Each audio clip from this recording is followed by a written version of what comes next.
শুক্রবার থেকে আগরতলার রবীন্দ্র শতবার্ষিকী ভবনে শুরু হয়েছে ত্রিপুরা লিটারেচার ফেস্টিভ্যাল।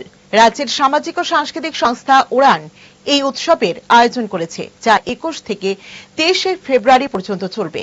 উদ্বোধনী অনুষ্ঠানে প্রধান অতিথি হিসেবে উপস্থিত ছিলেন ত্রিপুরার মুখ্যমন্ত্রী প্রফেসর ডক্টর মানিক সাহা। তিনি বলেন, ত্রিপুরার সাহিত্য ঐতিহ্য বহু প্রাচীন। রাজ্যের রাজ পরিবার ও সাহিত্যিকদের সঙ্গে রবীন্দ্রনাথ ঠাকুরের নিবিড় সম্পর্ক ছিল। কবিগুরু ত্রিপুরাকে কেন্দ্র করে সাহিত্য, গান সহ বহু মূল্যবান সৃষ্টি উপহার দিয়েছেন। মুখ্যমন্ত্রী আরও উল্লেখ করেন, এই আন্তর্জাতিক সাহিত্য উৎসব ত্রিপুরাকে নতুন উচ্চতায় পৌঁছে দিয়েছে। তিনি রাজ্যের সামগ্রিক উন্নতির কথাও তুলে ধরে বলেন, শুধু সাহিত্য নয়, অন্যান্য ক্ষেত্রেও ত্রিপুরা ক্রমশ উন্নতির পথে এগিয়ে চলেছে। উৎসবে দেশ বিদেশের বিশিষ্ট সাহিত্যিক, কবি ও চিন্তাবিদরা অংশ নিচ্ছেন।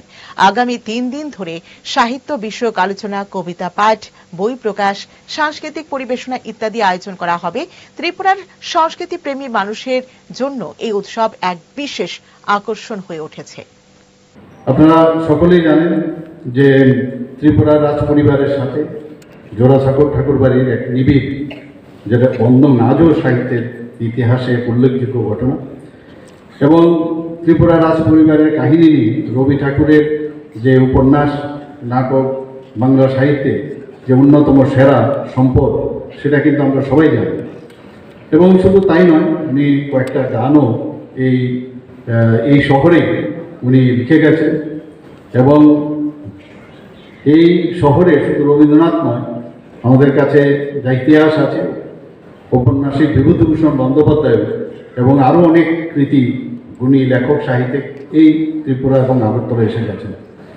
ত্রিপুরার রাজ পরিবারে রাজারা ছিলেন, আমরা সবাই জানি, ওনারা শিল্প, সাহিত্য, সংস্কৃতির পৃষ্ঠপোষক ছিলেন। বহু কৃতি গুণী শিল্পী, সাহিত্যিকদের সমাবেশে ঘটেছিল ত্রিপুরার। যখন রাজদরবার ছিল, সেখানে বহু লোক, গুণী ব্যক্তিরা এখানে এসেছিলেন। আমাদের ত্রিপুরার রাজাদের সম্পর্কে আমরা জানি, ওনারা একাধারে যেমন রাজকর্ম চালিয়েছেন, আবার আরেক দিক দিয়ে ওনারা নিজেরও কবি, চিত্রশিল্পী, সুরকার ও গীতিকার। মহারাজা বীরচন্দ্র মাণিক্য থেকে শুরু করে মহারাজা বীর বিক্রম কিশোর মাণিক্য বাহাদুরের সময়কাল থেকে ত্রিপুরার রাজদরবারে দেশ বিদেশের বহু খ্যাতনামা শিল্পী, কবি, লেখক ও সাহিত্যিকরা ত্রিপুরা এসেছিলেন।